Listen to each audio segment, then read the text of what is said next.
The December wind rattled the kitchen window as I stirred my coffee, watching the steam curl upward like a question mark. My phone buzzed on the counter, a text from my sister, Jessica. Did Mom seriously not invite you to Christmas dinner? My hand froze mid-stir. The spoon clinked against the ceramic mug, breaking the morning silence. I set it down carefully, my fingers suddenly cold, despite the warmth radiating from the cup. What? I scrolled up through my messages, searching for something I might have missed. Nothing from Mom. No cheerful emoji-filled texts about menu planning. No requests for my famous cranberry sauce. No reminder about what time to arrive. Just silence. A silence that now felt deafening. My throat tightened as I typed back to Jessica. What are you talking about? The 3 dots appeared immediately. Jessica was typing. Then they stopped, then started again. Finally, her message came through. She sent out a group text to everyone about Christmas dinner at her place. You weren't included. I assumed you two had talked and made other plans. But when I mentioned it at coffee yesterday, she got weird. Said something about keeping the peace and avoiding drama. Sarah, what's going on? I read the message 3 times, each word settling into my chest like stones. Keeping the peace. Avoiding drama. Code words that, in our family, always meant the same thing. You're the problem. My name is Sarah Mitchell, and at 36 years old, I thought I'd finally found my footing in our complicated family dynamics. After my divorce, 3 years ago, I'd rebuilt my life piece by piece, a new job as a marketing consultant, a cozy townhouse for me and my 2 kids, therapy sessions that helped me set boundaries I'd never had before. I'd thought my family was proud of how I'd handled everything. Apparently, I was wrong. I walked to the living room, where my daughter Emma, age 12, was sprawling across the couch with her sketchbook, and my son Lucas, 10, was building an elaborate Lego structure on the coffee table. They looked up at me with identical expressions of casual curiosity. Everything okay, Mom? Emma asked, her pencil hovering over her drawing. No, I thought. Everything is not okay. Fine, honey, I lied, forcing a smile. Just family stuff. I retreated to my bedroom and called Jessica. She answered on the first ring. Sarah, I'm so sorry. I really thought you knew. Tell me exactly what the text said. I interrupted, sitting on the edge of my bed. Jessica sighed. It went to the family group chat, you know, the one with Mom, Dad, me, Brandon, Aunt Carol, Uncle Mike, and their kids. Mom wrote something like, Christmas dinner at our place, 3 p.m. Bring your favorite dish. Can't wait to see everyone. There were lots of replies, people claiming dishes, asking about dietary restrictions. The usual, and I wasn't in that group chat. My voice sounded hollow even to my own ears. No, which is insane because you've always been in it. I just checked, you were removed from the chat 3 weeks ago. 3 weeks. I tried to remember what had happened 3 weeks ago, sifting through memories like sorting through old photographs. Then it hit me, the birthday party. My brother Brandon's 40th birthday celebration at Mom and Dad's house. I'd arrived late because Lucas had a soccer game that ran over. When I walked in, I'd overheard the tail end of a conversation in the kitchen, Mom talking to Brandon's wife, Melissa. Double quotes. Just creates so much tension, Mom had been saying. Ever since the divorce, it's like walking on eggshells. And the way she parents those children, letting them run wild. I'd frozen in the doorway, my birthday gift for Brandon clutched in my hands. Melissa had noticed me first, her eyes widening. Oh, Sarah. We didn't hear you come in.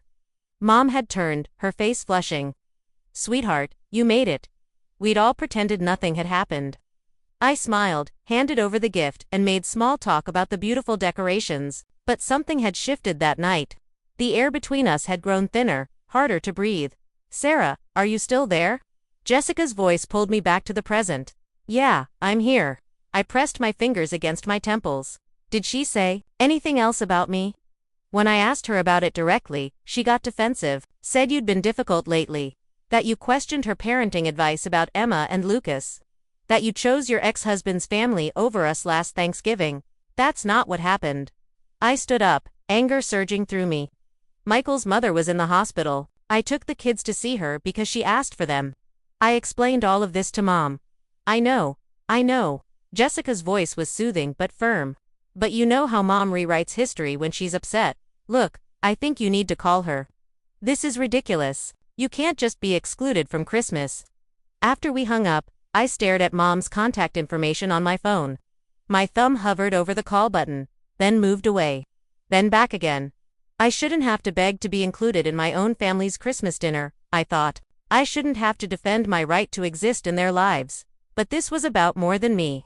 Emma and Lucas loved their grandparents, looked forward to family gatherings, and cherished the traditions we'd built over the years. They asked about Christmas dinner every December 1st, counting down the days. How could I tell them they weren't invited this year because Grandma decided I was too difficult? I wouldn't. I called Mom. She answered on the fourth ring, her voice artificially bright. Sarah, how lovely to hear from you. Mom. I kept my voice steady, calm. I heard about Christmas dinner. A pause. I could picture her in her immaculate kitchen, probably arranging flowers or polishing silver, her carefully maintained composure flickering. Oh yes, it's going to be wonderful this year. I'm making my famous crown roast. I wasn't invited. The silence that followed was heavy, oppressive. I heard her exhale softly.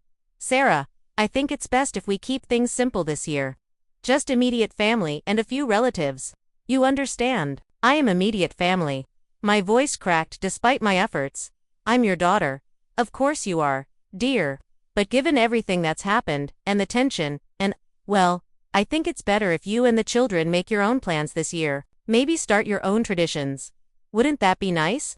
My hands were shaking. What tension, Mom? What have I done that's so terrible I don't deserve to spend Christmas with my family? Don't be dramatic, Sarah.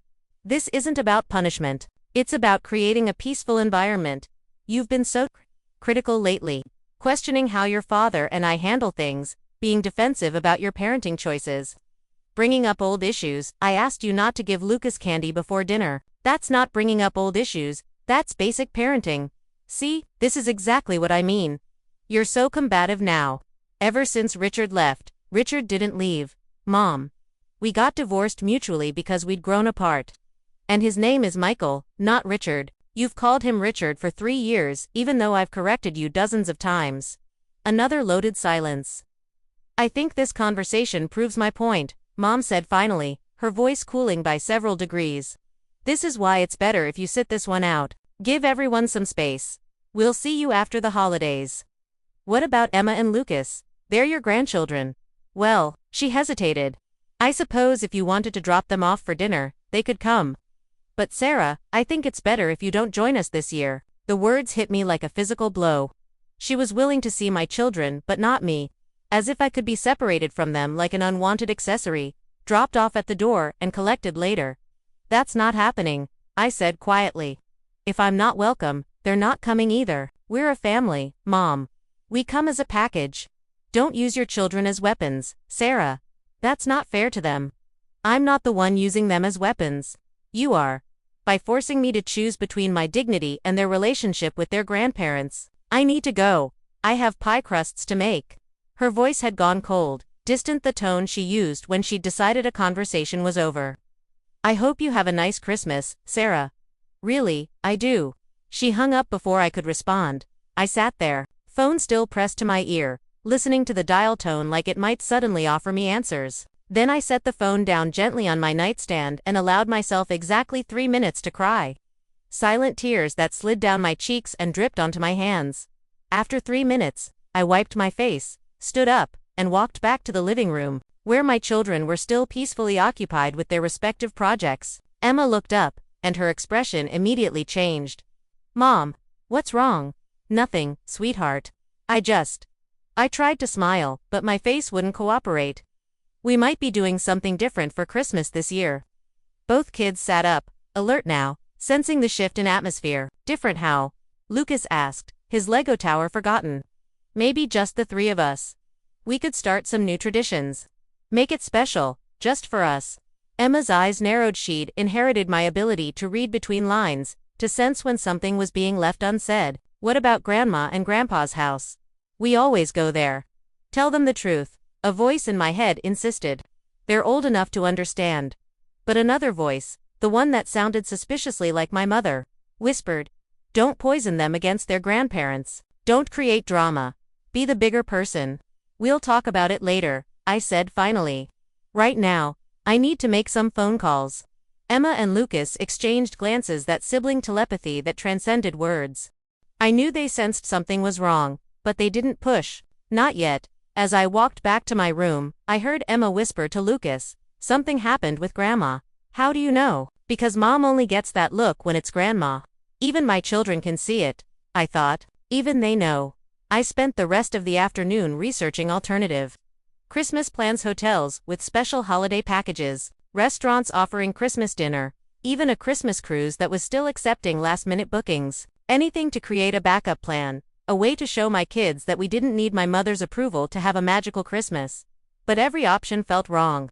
Like a consolation prize. This wasn't what I wanted. This wasn't what my children deserved. That evening, as I was making dinner, my phone rang again. Dad's name flashed across the screen. My heart leaped. Maybe he doesn't know. Maybe he'll fix this. "Hi Dad, Sarah." His voice was tired, resigned. "Your mother told me you two spoke today. Did she tell you she uninvited me from Christmas dinner?" A long sigh. "Sarah, honey, can't you just apologize? Make things right with your mother. She's hurt. You know, she feels like you don't respect her anymore."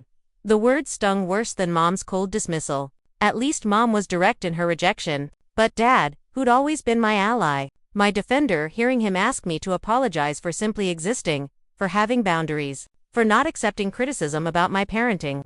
Apologize for what, exactly? I asked quietly. For asking her not to undermine my parenting, for correcting her when she deliberately uses my ex-husband's wrong name, for having the audacity to rebuild my life after my divorce. You know how your mother is. She doesn't mean harm. She likes things a certain way. And lately, you've been pushing back more, and it makes things uncomfortable for everyone. So I should just accept whatever she says. Never disagree. Let her criticize how I raise my kids so everyone else can be comfortable. I'm not saying that. I'm just saying, pick your battles, Sarah. Is this really the hill you want to die on? Is missing one Christmas dinner worth destroying your relationship with your mother? She's the one who uninvited me, Dad. I'm not destroying anything. I'm just refusing to apologize for existing. Oh, Sarah. He sounded older suddenly, worn down. Why do you have to make everything so difficult? That was it, the final straw. The question that revealed what my family really thought of me, that I was the problem, the difficult one, the troublemaker who needed to change, to shrink, to disappear so everyone else could be comfortable. "Thanks for calling, Dad," I said, my voice hollow. "Tell Mom I hope she has a wonderful Christmas dinner." I hung up before he could respond, before I could hear him try to smooth things over with more justifications, more excuses for why I should accept being treated as less than by my own family. Emma appeared in the kitchen doorway. "Was that Grandpa?" I nodded, not trusting my voice. "Are we really not going to Christmas dinner?" I turned to face my daughter, this fierce, perceptive, almost teenager who'd inherited not just my features but my stubborn sense of justice. Double quotes. "No, baby, we're not, because Grandma doesn't want us there, because Grandma doesn't want me there. She said you and Lucas could come if I dropped you off." Emma's expression shifted through several emotions: confusion, hurt, and then something that looked a lot like anger. "That's messed up. Emma, no, it is. It's completely messed up." She crossed her arms. "If she doesn't want you there, then we're not going either. Right, Lucas?" Lucas had wandered in during our conversation, attracted by the serious tone. "Not going where?" "Grandma's Christmas dinner. She uninvited Mom, so we're not going either." Lucas's eyes widened. "She can't uninvite Mom. That's mean." My chest tightened with a mixture of heartbreak and pride. My children, without hesitation, had chosen solidarity with me over the glittering appeal of a traditional family Christmas. "Guys, you don't have to do this. I don't want you to miss out on Mom."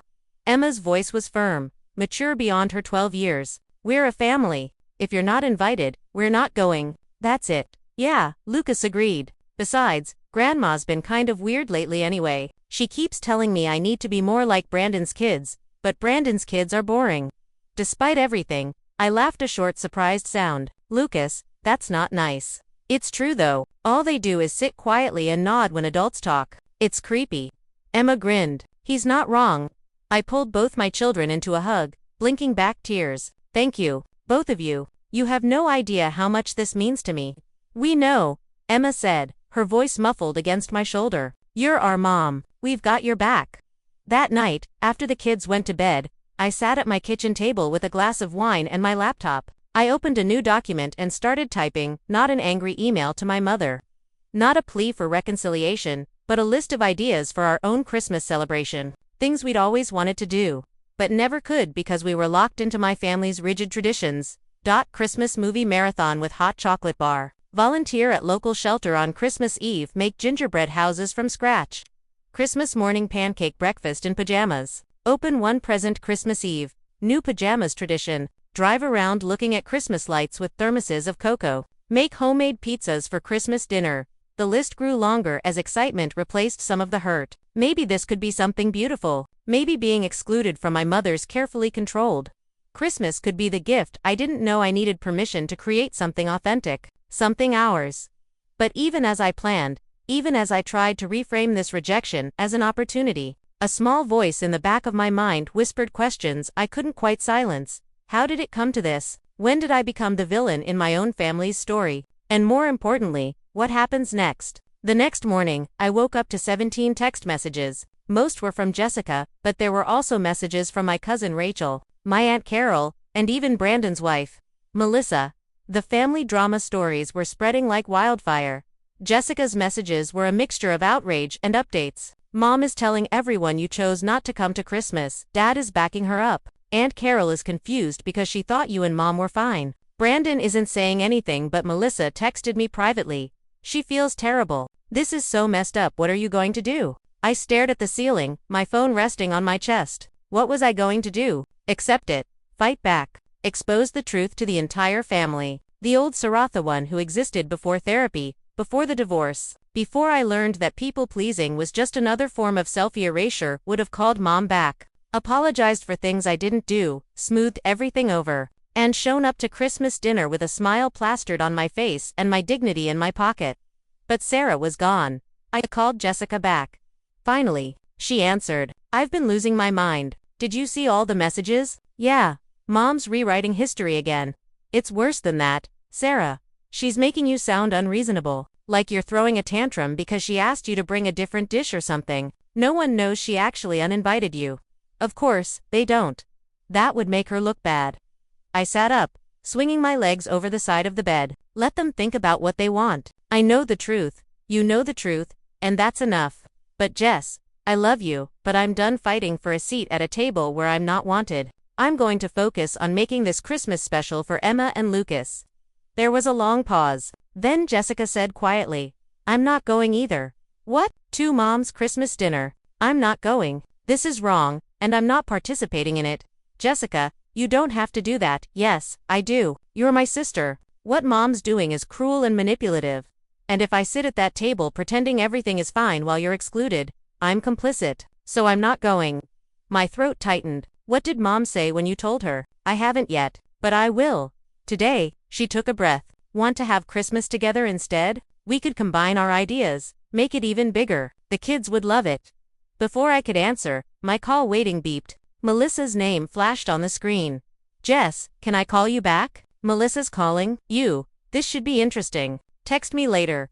I switched calls. Hello, Sarah. Hi, it's Melissa.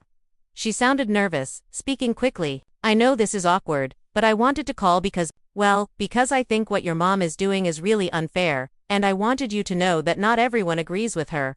I walked to my kitchen, putting her on speaker while I started the coffee maker. Thanks, Melissa. I appreciate that.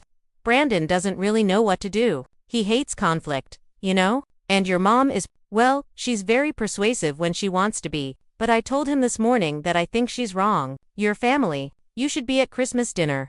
Did you tell him what you overheard? At his birthday party. A sharp intake of breath. You heard that, Sarah. I'm so sorry. I tried to change the subject, but your mom was on a roll, and it's okay. I'm not mad at you. I poured coffee beans into the grinder. I'm just trying to understand what I did that was so terrible I deserve to be excluded. Nothing. You did nothing wrong. That's what makes this so frustrating. She lowered her voice. Between you and me, I think your mom is threatened by you. The coffee grinder whirred to life, giving me a moment to process that statement. Threatened? By me? You rebuilt your life after your divorce. You went to therapy, set boundaries, and became more confident. You don't just accept whatever she says anymore. And that scares her. She's used to being in control, having everyone defer to her judgment. When you started pushing back, she felt like she was losing that control. I poured the grounds into the filter, my hands moving through the familiar motions while my mind raced. So this is about power. I think so. Yeah. And she's testing everyone else too, seeing who will fall in line, who will choose her over you. It's like she's drawing battle lines.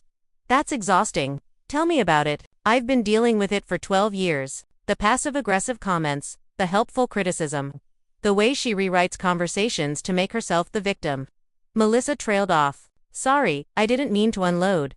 No, please. It's actually helpful to know I'm not crazy. You're definitely not crazy. You're just finally standing up for yourself, and your mom doesn't like it. She paused. Look, I have to go, school drop-off, but I wanted you to know you have support, even if it's not obvious.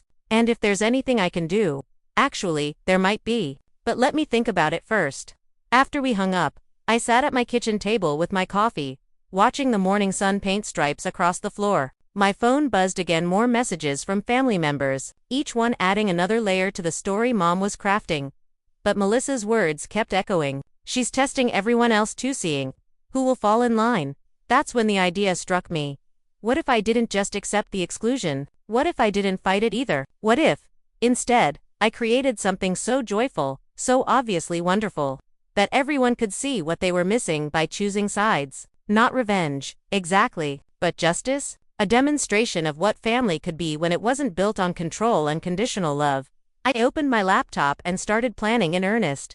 By the time Emma and Lucas woke up, I had a complete vision. The perfect alternative Christmas, not just a consolation prize, but something genuinely magical, something they'd remember forever. Over breakfast, I pitched my ideas.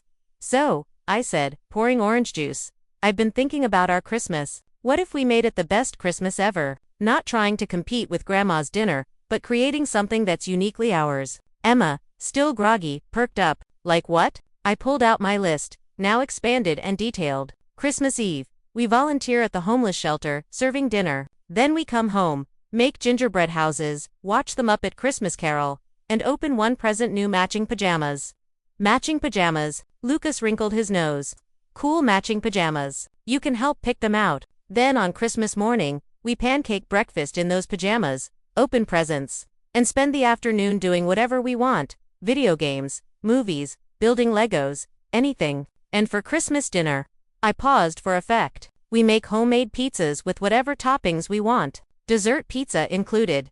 Dessert pizza. Lucas's eyes widened. Like with anything you want. Nutella, marshmallows, candy canes. Gross. Emma interrupted, but she was smiling. What about the day after Christmas? That's when we do our Christmas lights drive. We make thermoses of hot chocolate, bundle up, and spend the evening driving around looking at the best light displays. Maybe we make it a competition who can spot the most creative display. Emma was fully awake now, her creative mind clearly working. We could rate them in different categories, like most lights, most creative, best music coordination, exactly. I felt my excitement building, feeding off theirs. And maybe on the 26th, we could start planning our New Year's celebration. Make it a week of special family time. Lucas was bouncing in his seat now. Can we invite Aunt Jessica? And maybe some of my friends? Absolutely. The whole point is creating our own traditions with people who actually want to be here. Emma's expression shifted slightly. What about the rest of the family? When they find out we're having our own Christmas, won't they think it's weird? Probably, I admitted. But here's the thing, guys. We get to choose how we react to this situation. We can be sad and bitter, or we can turn it into something amazing. And honestly, I'm tired of letting other people's choices steal my joy. Revenge stories, Lucas said suddenly. What? Like in the movies, when someone does something mean, and instead of getting mad, the hero does something so cool that everyone realizes the mean person was wrong. That's what we're doing, right? Out of the mouths of babes, sort of, I said carefully. But it's not really about proving anyone wrong. It's about proving to ourselves that we don't need anyone's permission to be happy. Emma nodded slowly. I get it. We're not trying to make Grandma feel bad. We're just choosing us. Exactly. Over the next few days, we threw ourselves into planning. Emma designed elaborate scorecards for the lights competition. Lucas researched homemade pizza recipes and created an extensive list of potential toppings, some appetizing, some questionable. I booked our volunteer slot at the shelter, ordered gingerbread house kits, and started a group text with Jessica to coordinate. Jessica was fully on board, contributing her own ideas and even planning to bring her famous 7-layer dip and board games for Christmas afternoon. She'd officially told Mom she wasn't attending the dinner. which had apparently resulted in a 3-hour phone call full of tears, guilt trips, and accusations that Jessica was choosing sides and ruining Christmas. She actually said that. Jessica texted me, "You're ruining Christmas." As if she's not the one who started all this by uninviting you in the first place. How did you respond? I told her I wasn't choosing sides. I was choosing not to participate in excluding my sister. There's a difference. She hung up on me. I'm sorry you're dealing with this. Don't be. I should have stood up to her years ago. Honestly, this is kind of liberating. Melissa kept me updated on the gossip circulating through the family. Apparently, Mom was telling everyone that Jessica and I were ganging up on her, that I was poisoning Jessica against the family, and that we were being dramatic and immature. But something interesting was happening. The more Mom tried to control the narrative, the more people started asking questions. Aunt Carol called me directly to hear my side of the story. Cousin Rachel sent a long text expressing support. Even Uncle Mike, usually firmly in Mom's camp, sent a brief message, "Not sure what's going on, but I hope you kids work it out. Family is important." The cracks were showing. 5 days before Christmas, I was at the grocery store picking up supplies when I ran into Melissa and Brandon. Brandon looked uncomfortable, studying the cereal selection with intense focus while Melissa walked over to me. "Sarah, how's the alternative Christmas planning going?" "Really well. The kids are so excited. We alternative Christmas." Brandon had apparently decided to rejoin the conversation. "What's that?" I explained our plans while Brandon listened, his expression unreadable. When I finished, he was quiet for a moment. "That actually sounds really fun." "You're welcome to join us," I said, surprising myself. "Seriously, if you and Melissa and the kids want to come, we'd love to have you." Melissa's face lit up, but Brandon shook his head quickly. "We can't. Mom would. I mean, we already committed to her dinner, and it's okay." I interrupted gently. "I understand. The invitation stands if you change your mind, though." As they walked away, I heard Melissa whisper to Brandon, "We should at least think about it." "Mel, you know we can't." Their voices faded as they turned down another aisle, but I felt a small spark of something that might have been hope. That evening, Emma was working on final touches to her scorecards when she looked up at me. "Mom, can I ask you something?" "Always. Do you think Grandma will ever apologize?" I set down the Christmas lights I was untangling and sat beside her. "Honestly, honey, I don't know. Some people have a very hard time admitting when they're wrong. But she is wrong. She excluded you for no reason. She thinks she has reasons. They might not make sense to us, but in her mind, she's justified." Emma frowned, her pencil tapping against her scorecard. "That's not fair." "No, it's not. But we can't control what other people do. We can only control how we respond. And we're choosing to respond with love and joy and creating our own beautiful Christmas." What if she sees pictures of our Christmas on social media and feels left out? It was a perceptive question, one that cut to the heart of the situation. Would you want her to feel left out? Emma thought about it. "No, but I want her to realize she was wrong." Those are two different things. We can share our joy without doing it to make someone else feel bad. But if she happens to see it and realizes what she's missing, that's a natural consequence of her choice.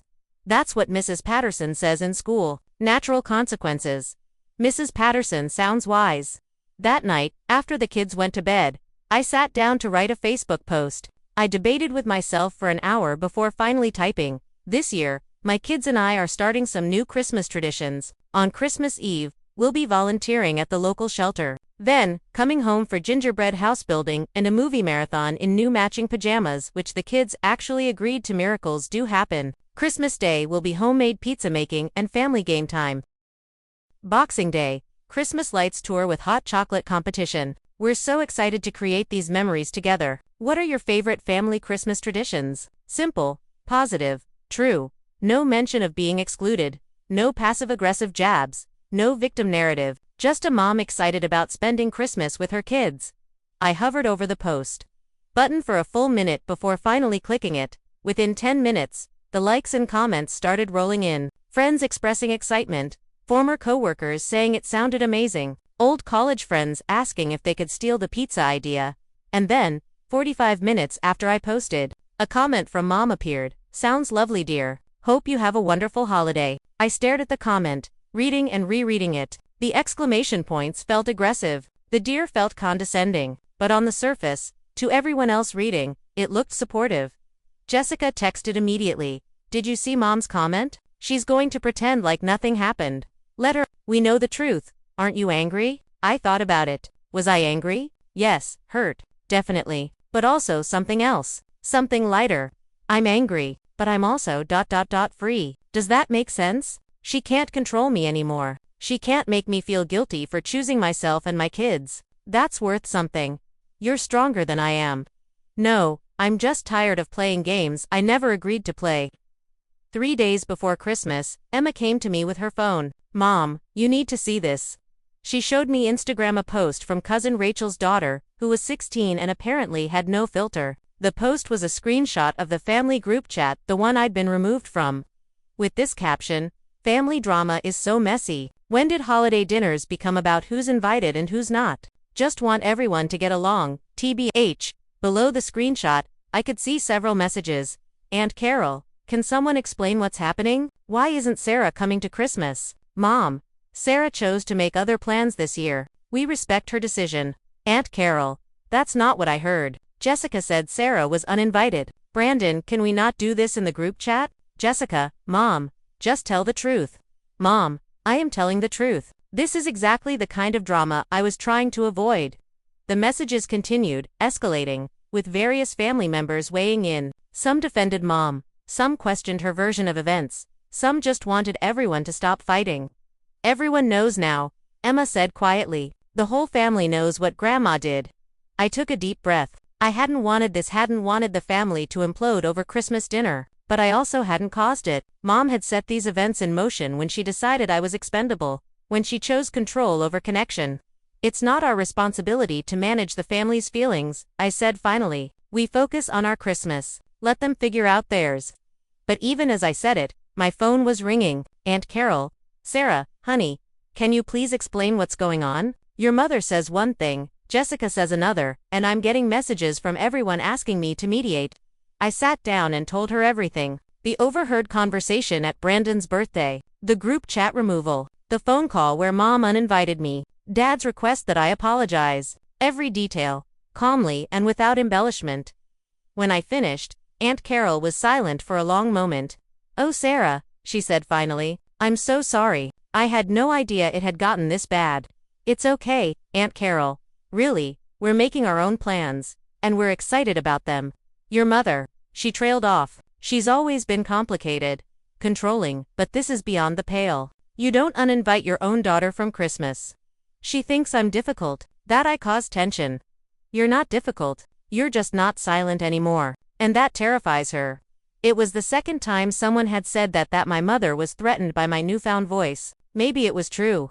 I'm coming to your Christmas, Aunt Carol announced suddenly. What? If your mother wants to exclude people from family dinners, she can deal with the consequences. I'm coming to your alternative Christmas. What time should I arrive? Aunt Carol, you don't have to. Sarah Michelle Mitchell, I helped raise you. You think I'm going to sit at your mother's table while you and your babies are home alone? Absolutely not. What time? I felt tears pricking my eyes. We're opening presents around 10 a.m., making pizzas around 2 p.m.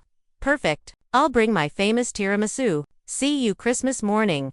After she hung up, I sat there with my phone in my hand, trying to process what had just happened. The family drama stories were reaching a tipping point. Lines were being drawn, choices were being made, and for the first time since this whole thing started, I felt something shift. This wasn't just about me being excluded anymore. This was about people deciding what kind of family they wanted to be, one built on control and conditional love, or one built on authenticity and mutual respect. Lucas appeared in the doorway. Mom, you're crying. Are you okay? I wiped my eyes and smiled at him. Yeah, buddy, I'm actually really okay. Aunt Carol is coming to our Christmas. Cool. Will she bring tiramisu? She will. Best Christmas ever, he declared, then wandered back to his Lego project. Best Christmas ever, I thought. Maybe it really could be. But there were still 2 days until Christmas, and something told me the story wasn't over yet. Christmas Eve morning dawned, cold and clear. The kind of sharp winter day where your breath makes clouds and the sun glints off frost-covered everything. I woke up to both kids already awake. Emma making hot chocolate in the kitchen while Lucas practiced his volunteer voice. Apparently, there was a specific voice one used when serving food to people in need, and he wanted to get it right. You just talk to them like normal people, dude, Emma was saying as I padded into the kitchen, because they are normal people. I know that, but I want to be extra nice so they know we care. You're overthinking it. I smiled at their exchange. This everyday sibling banter that felt especially precious this morning. Everyone ready for our big day? They nodded enthusiastically. Already dressed in the jeans and matching red sweaters. I'd laid out the night before the unofficial uniform for our shelter volunteering. My phone buzzed. A text from Jessica. I'm picking up Aunt Carol in an hour. She's bringing 3 tiramisu dishes apparently. Also, she's wearing a sweater that says Peace on Earth in sequins. This is going to be amazing. I was typing a response when another text came through. This one from a number I didn't immediately recognize. Then I saw the name, Melissa.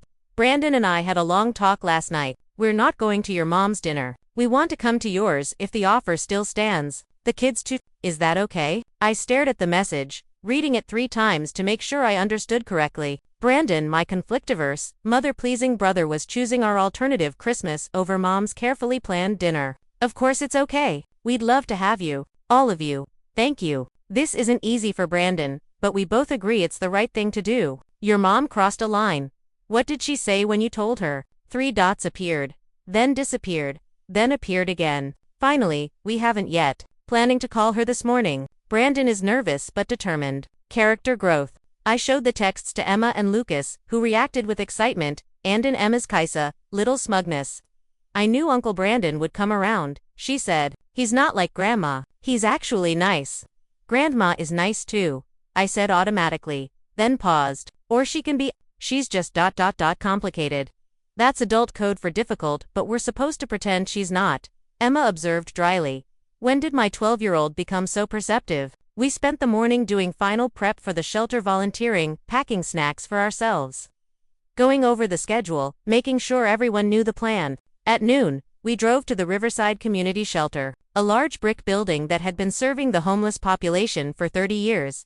Inside, the main dining hall was decorated with paper, snowflakes, and strings of lights. Other volunteer families were already there, receiving instructions from the coordinator, a tired-looking woman named Patricia who managed to be both efficient and warm. You must be the Mitchell family, she said, checking her clipboard. Sarah, Emma, and Lucas. That's us. Wonderful. We're serving soup, sandwiches, and Christmas cookies today. Sarah, I'll have you on soup duty. Emma, you'll be helping distribute cookies and drinks. Lucas, you're on the cleanup crew with Mr. Henderson. She pointed to an elderly man who waved cheerfully. For the next 3 hours, we worked. I ladled soup into bowls, making eye contact with each person who came through the line, offering smiles and Merry Christmas greetings. Some people smiled back, some nodded silently, some shared brief stories or jokes. Each person was carrying their own burden of circumstances: job loss, mental health struggles, addiction, domestic violence, simple bad luck. But today, in this moment, we were just people sharing a meal together.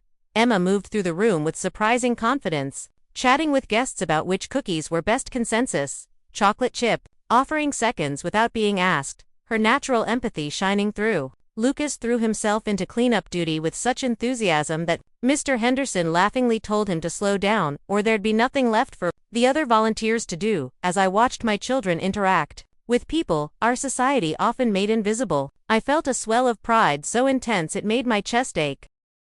This was better than any traditional family dinner. This was real. This mattered. My phone buzzed in my pocket. I ignored it. We'd agreed to be phone-free during volunteering except for emergencies. But it buzzed again, and again. During a lull in the serving line, I checked it quickly. 7 missed calls from Dad. 12 text messages. In the family group chat, the one I'd been removed from but could still see, because Jessica had been screenshotting and sending updates, and 1 voicemail from Mom herself. My stomach dropped. I stepped into the hallway and played the voicemail. Sarah. Mom's voice was tight, controlled, vibrating with suppressed emotion. I just got a call from your brother. Apparently, he and Melissa have decided not to come to Christmas dinner, because of you, and your alternative Christmas. And I just got off the phone with Carol, who says she's going to your house instead too. So let me see if I understand correctly. You've managed to destroy our family Christmas. Because you couldn't just accept that maybe, just maybe, some space was needed this year. You've turned everyone against me. You've made yourself the victim. And now I'm left with ... What? A half-empty table on Christmas because my daughter decided to throw a tantrum. Her voice cracked slightly. You win, Sarah.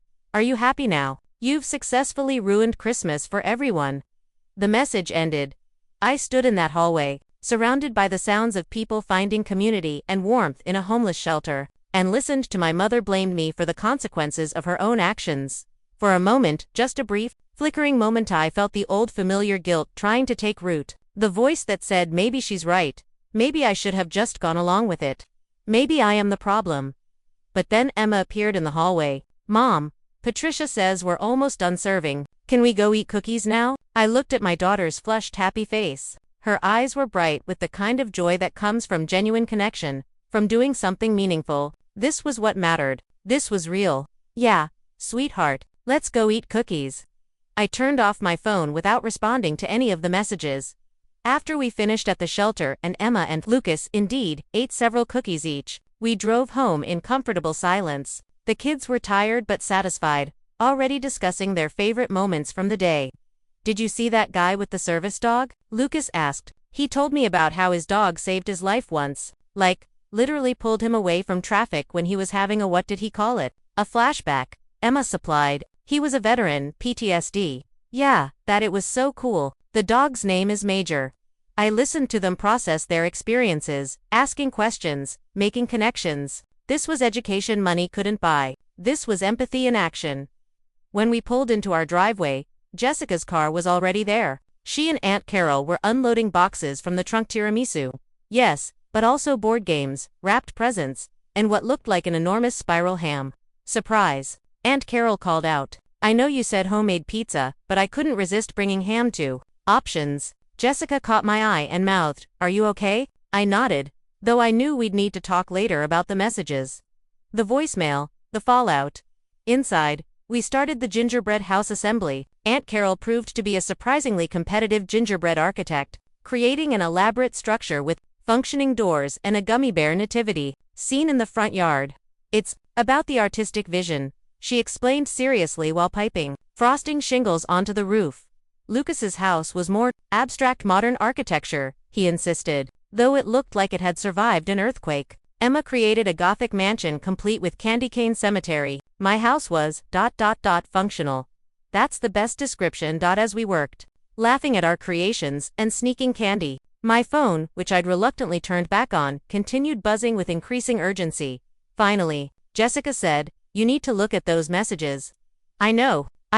Can we finish the houses first?" "Sarah." Her voice was gentle but firm. "Whatever's happening, avoiding it won't make it better." Aunt Carol looked up from her gummy bear arrangement. "What's going on?" I sighed and pulled out my phone. The family group chat messages had multiplied exponentially. "Mom, Brandon just uninvited himself from Christmas dinner, along with Melissa and the children. Does anyone want to explain how we got here? Uncle Mike, what's going on? Sounds like there's more to this story. Dad, Sarah has decided to host her own Christmas, and it seems everyone would rather go there than come to ours. Cousin Rachel, wait, I thought Sarah wasn't invited in the first place." "Mom, that's not true. She chose to make other plans." "Jessica, Mom, stop lying. You uninvited her. Everyone knows it now." "Mom, I did no such thing. I simply suggested that given the tension, it might be better if we took some space this year." Aunt Carol, "Patricia, that's the same thing as uninviting her." "Mom, I will not be attacked in my own family group chat. If people want to choose Sarah's victim narrative over the truth, that's their choice." Brandon, first message from him in the entire thread. "Mom, I love you, but you did uninvite Sarah. I was there when you talked about it, and then you acted like it was her choice. That's not okay." The messages continued, deteriorating into a full family argument with various relatives weighing in, taking sides, demanding explanations, and then, posted just 15 minutes ago, a message from Mom that made my blood run cold. "Fine. If this is what the family wants, there will be no Christmas dinner at all. I'm canceling it. Everyone can fend for themselves. Merry Christmas." "Oh no," I whispered. Jessica leaned over to read the screen. "Oh my God. She canceled Christmas. She actually canceled Christmas." Aunt Carol set down her frosting bag. "Let me see that." I handed her the phone. She read through the messages, her expression shifting from confusion to disbelief to anger. "That manipulative," she caught herself, glancing at Emma and Lucas. "That's quite the response. What do we do?" I asked. "Nothing," Aunt Carol said firmly. "This is not your problem to solve. Sarah. Your mother backed herself into a corner by lying. And when she got caught, she blew everything up, rather than admit she was wrong. That's on her, not you. But the family, Aunt Carol interrupted, will survive. Some people will be upset, sure. Some will blame you because it's easier than holding Patricia accountable. But the people who matter, the people who actually care about doing the right thing, they'll see this for what it is.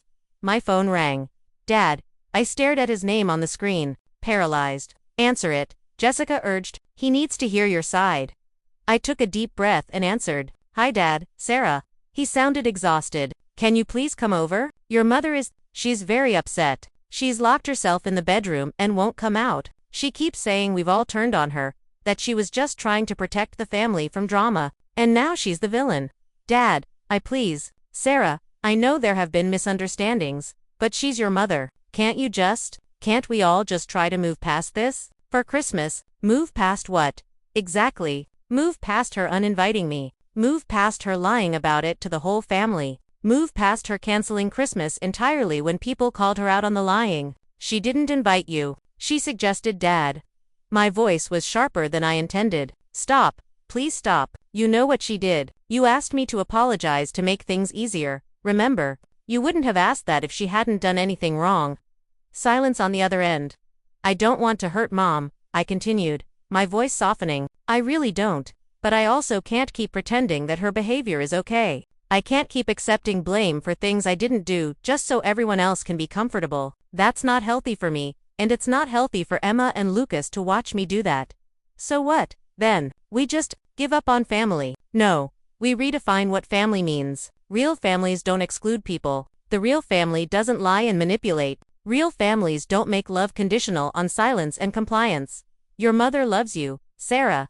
I know she does. But love without respect isn't enough. And right now, she doesn't respect me, my boundaries, my parenting, my right to exist as a full person with my own thoughts and feelings. Another long silence. Then, I don't know how to fix this. You can't fix it, Dad. Mom has to want to fix it herself. She has to be willing to admit she was wrong, to apologize, to actually change how she treats people. And until she's willing to do that, all the Christmas dinners in the world won't matter. So you won't come over? No, I won't. We have gingerbread houses to finish, and a movie to watch, and a beautiful Christmas planned with people who actually want us here. I see. His voice had gone flat, distant. I hope you have a nice Christmas, Sarah. He hung up before I could respond. I set the phone down on the counter and realized my hands were shaking. Emma was suddenly beside me, her hands slipping into mine. You did good, Mom, she said quietly. Did I? I feel like I just made everything worse. You told the truth. That's not making things worse. That's just being honest. Aunt Carol stood up, walked over, and pulled me into a hug. Your daughter is right. You told the truth. You set boundaries, and you refused to accept responsibility for someone else's bad behavior. That takes courage. It doesn't feel courageous. It feels terrible. That's because you have a good heart, and hurting people hurts you too, even when they're in the wrong.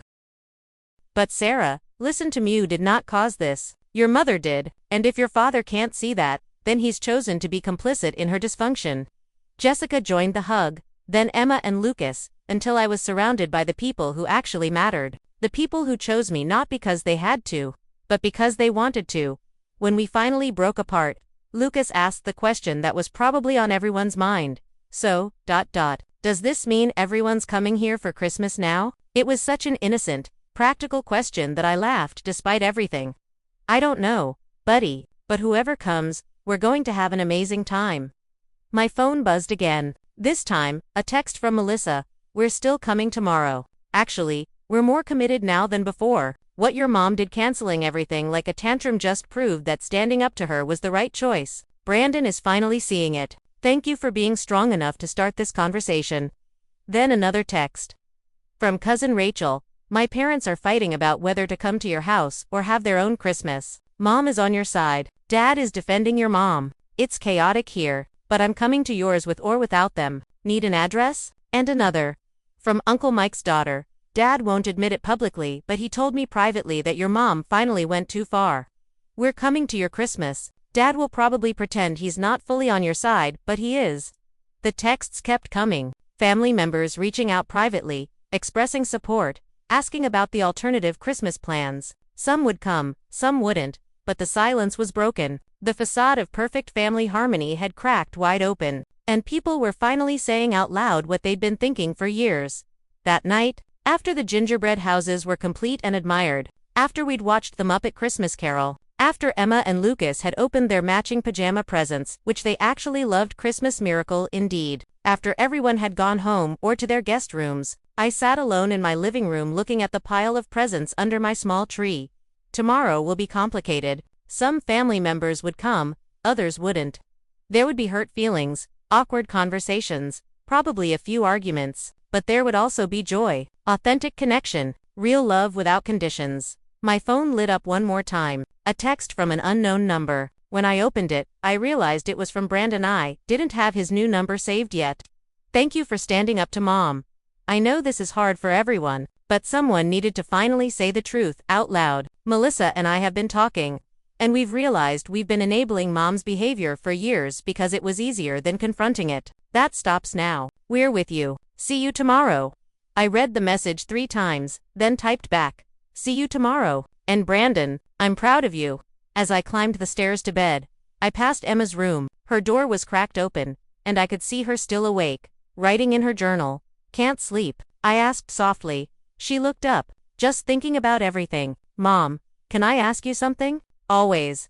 Do you think Grandma will ever understand why what she did was wrong? I came into her room and sat on the edge of her bed. I honestly don't know. Some people are so invested in being right that they can't admit when they're wrong. It would mean questioning everything about themselves, and that's scary. That's sad. It is, but it's also not our responsibility to make her see it. We can't force people to grow or change. We can only control ourselves. Emma nodded slowly. I think that's what I've been writing about. How this whole thing is kind of a revenge story, but not the mean kind. More like, you refused to accept how she treated you, and that refusal changed everything. You got revenge by just being honest and taking care of yourself. Tales of revenge by way of self-respect, I said with a small smile. I like it. It's better than the drama stories you see on TV where everyone just yells at each other. You never yelled. You just stopped playing the game. My wise, perceptive daughter. Get some sleep, sweetheart. Tomorrow is going to be a big day. Mom, she called as I reached the door. I'm really glad we're doing this. Our Christmas. Even with all the drama and stuff, I'm glad we're not pretending anymore. Me too, baby. Me too. But as I lay in bed that night, staring at the ceiling, I couldn't help wondering, what would tomorrow actually bring? Would people show up, or would they decide at the last minute that it was too awkward, too controversial, too much of a statement against Mom? And somewhere across town, was my mother lying in her own bed, finally confronting the consequences of her actions? Or was she already planning her next move, her next narrative, her next way to position herself as the victim? I didn't know, but for the first time in my life, I realized I didn't need to know. I didn't need to manage her emotions or anticipate her reactions or smooth things over before they got uncomfortable. All I needed to do was show up for my own life, love my children, and let the rest sort itself out. Tomorrow was Christmas, and whatever it brought, we would face it together. Christmas morning arrived with fresh snow falling gently outside my windows. The kind of picture-perfect Christmas card scene that almost felt like a sign. I woke up to Lucas jumping on my bed. Mom, it's Christmas, and it's snowing, and I think I hear people downstairs. I glanced at my clock, 7:30 a.m., who was already here. I threw on my robe and hurried downstairs to find Jessica and Aunt Carol already in the kitchen, making coffee and arranging pastries they'd apparently brought from the bakery. How did you get in? I asked, then noticed my spare key on the counter. Right, I gave you a key. Couldn't sleep, Jessica admitted, too excited. So we went to Rosie's Bakery when they opened at 6 a.m. and bought basically everything. Hope you're hungry. The doorbell rang before I could respond. Through the front window, I could see Melissa and Brandon's car in the driveway, along with another vehicle I didn't recognize. When I opened the door, I found not just Brandon's family, but also cousin Rachel and her boyfriend, plus Uncle Mike's daughter and her family. We carpooled, Rachel explained, hugging me tightly. Safety in numbers, right? In case Grandma sends a hit squad. Despite everything, I laughed. Come in. Fair warning. We're still in pajamas and won't apologize for it. Perfect. We brought our jammies to change into. She held up a bag. We're going full casual Christmas.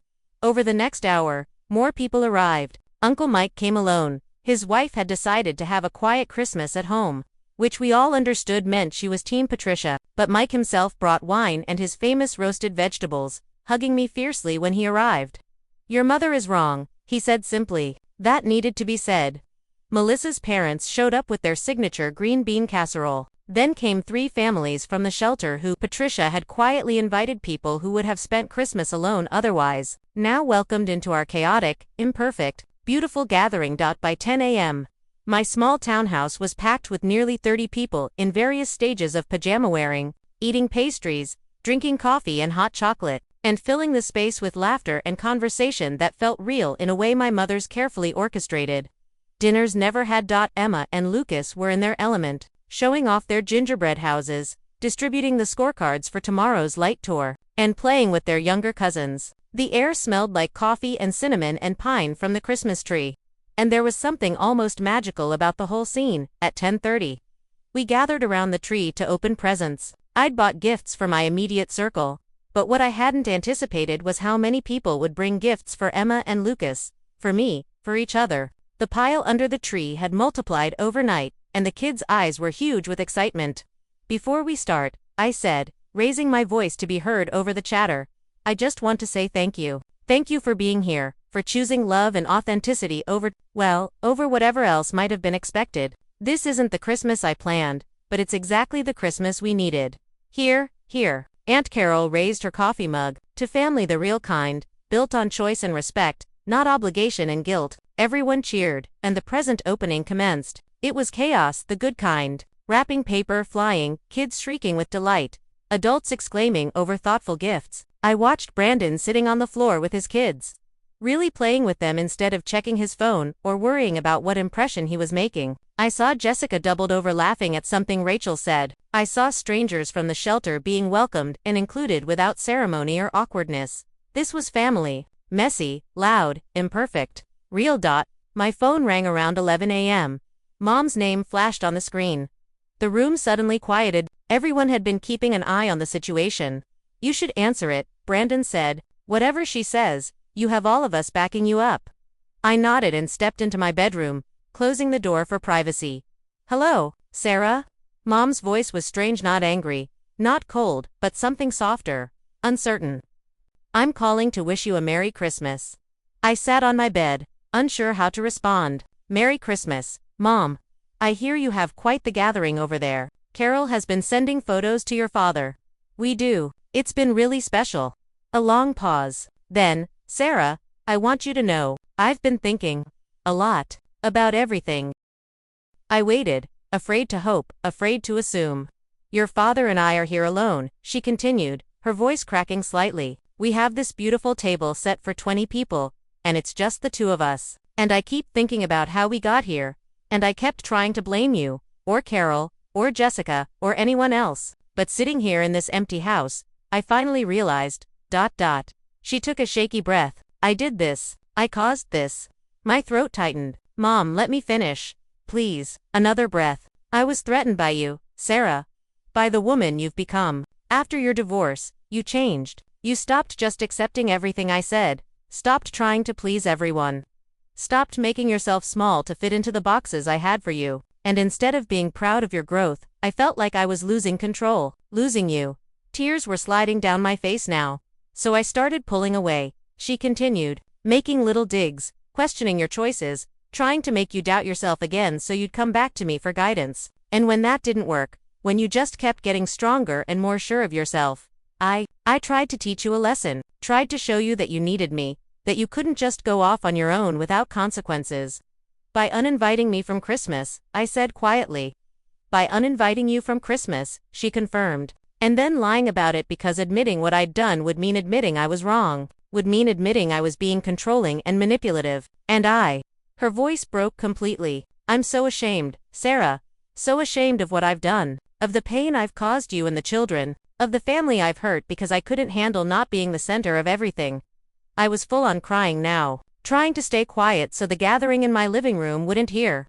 "Your father has been talking to me all morning," Mom said. "Really talking, not just placating me. And he made me see that what I did to you, I've been doing to him for years. making him choose between me and his own conscience, making him defend the indefensible just to keep the peace. And I don't want to be that person anymore, Sarah. I don't want to be the person my grandchildren learn to avoid, who my family whispers about and tiptoes around. Mom, I didn't know what to say. I'm calling to apologize. Really, truly apologize. What I did was wrong. How I treated you was wrong. The lies were wrong. All of it. And I don't expect you to forgive me right away, or maybe ever, but I needed you to know that I finally see it. I see what I've done. I wiped my eyes, trying to find words. Thank you for saying that. You have no idea how much I needed to hear it. Can I ask you something? Is it too late? Is there any way to fix this? I thought about it carefully. I don't know, Mom. Trust takes a long time to rebuild, and you've hurt a lot of people, not just me. But if you're really willing to change, not just say you'll change, but actually do the work, maybe with a therapist or a counselor, then maybe. Slowly, I'll do anything, she said quickly. Therapy, family counseling, whatever it takes. I don't want to lose you, Sarah. I don't want to lose any of you. Then prove it. Not with words, but with actions. Over time, I will. I promise. She paused. Is it okay if your father and I stop by later? Not to join the party or impose, just to say Merry Christmas to the kids, and to apologize to everyone in person. I thought about it. Part of me wanted to say no, to protect this beautiful day from any potential drama. But another part, the part that still loved my mother despite everything, knew this was important. Okay. But just for a little while. And Mom, if you come here and start making excuses or trying to control the narrative again, I will ask you to leave. This is my home, my space, my rules. I understand. Thank you, Sarah. Thank you for not giving up on me completely.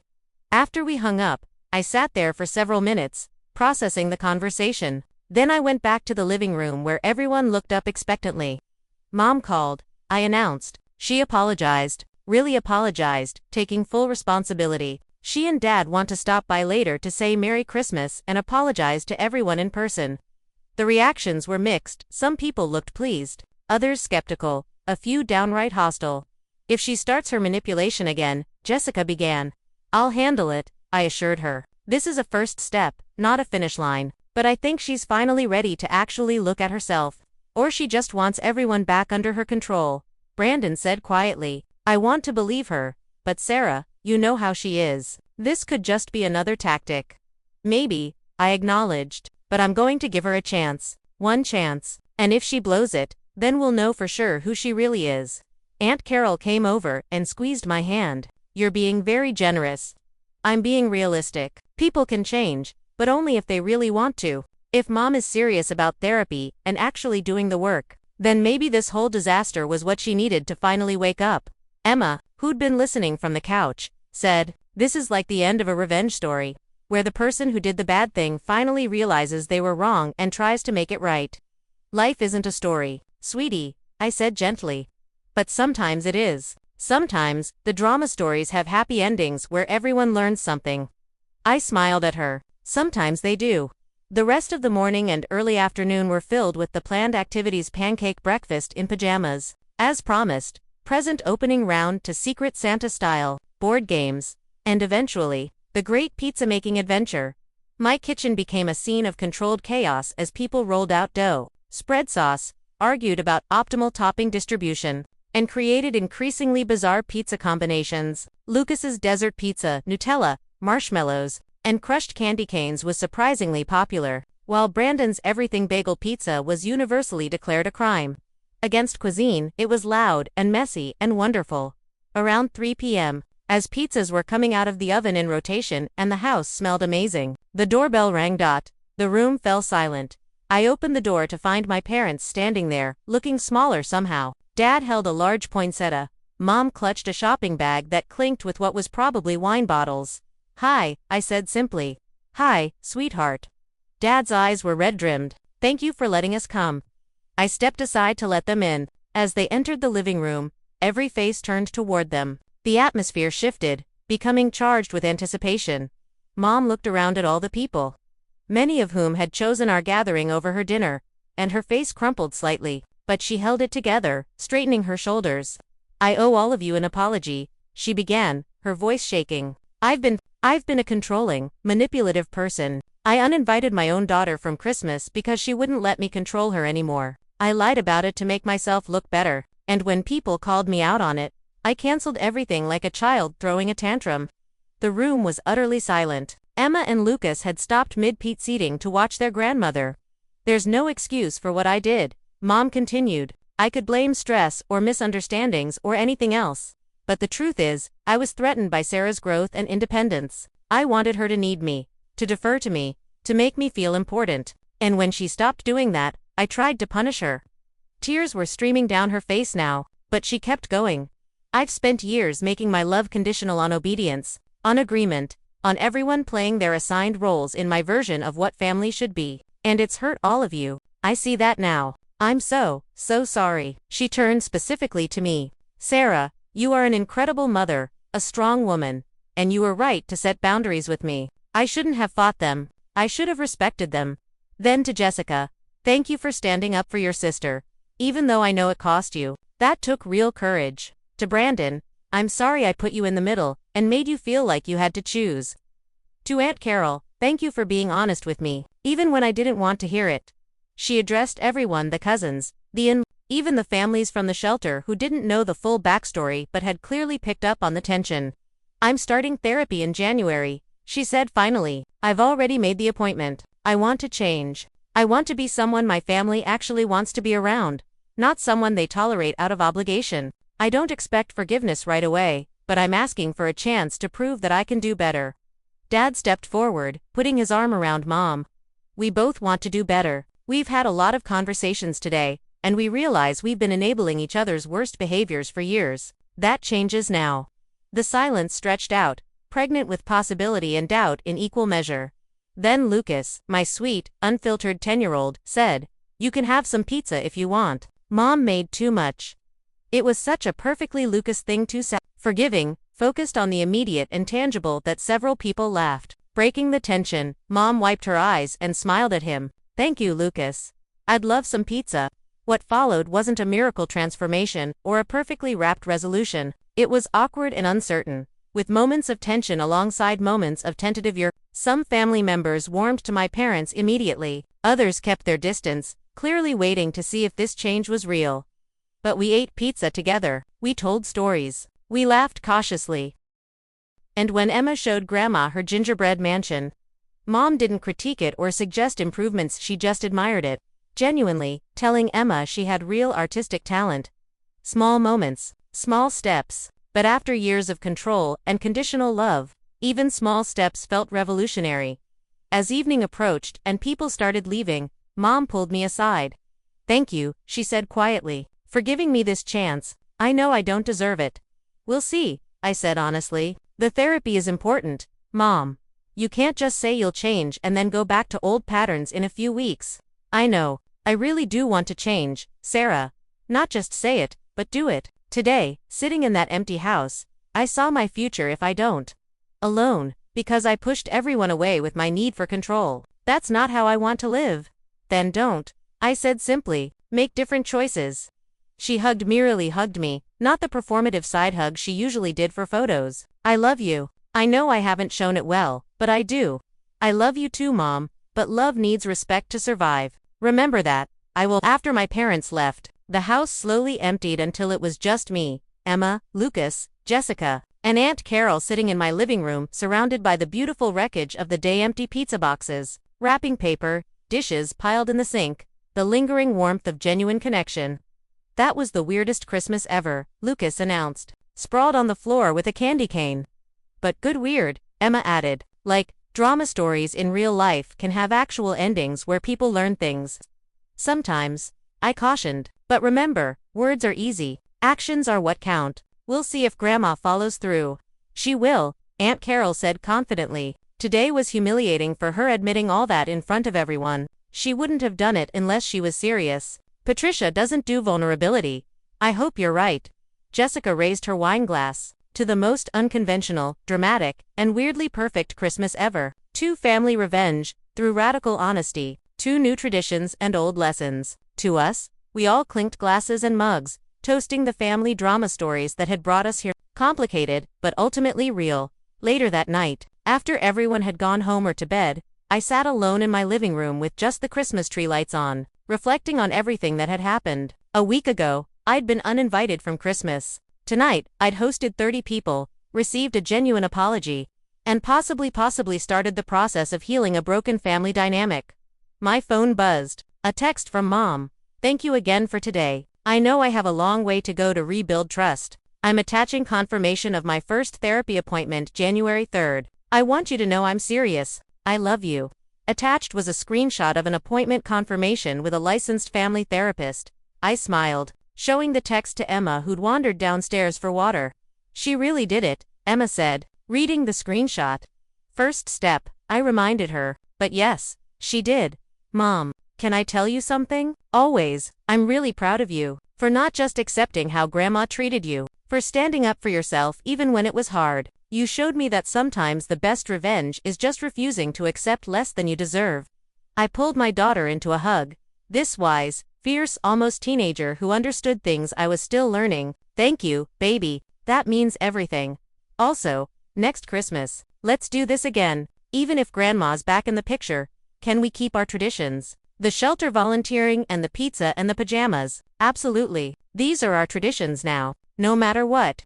As we stood there in my living room, surrounded by the evidence of the most unconventional Christmas either of us had ever experienced, I realized something important. I'd spent years trying to fit into my mother's vision of what family should be. But real family, the kind worth having, doesn't require you to shrink or silence yourself. It doesn't make love conditional on compliance. A real family celebrates your growth, respects your boundaries, and chooses you not because they have to, but because they want to. And if my mother could truly change, could truly learn to love without controlling, then maybe some days she could be part of that real family again. But if she couldn't, well, I'd already proven that I could create a family wherever I found respect, authenticity, and love. My children would grow up knowing they never had to earn their place at the table. They belonged, unconditionally, simply because they existed. That was the real victory. Not revenge against my mother, but freedom from the need for her approval. Not a tale of revenge in the traditional sense, but a story of reclaiming my own worth and teaching my children to do the same. And honestly, that was the best Christmas present I could have given myself.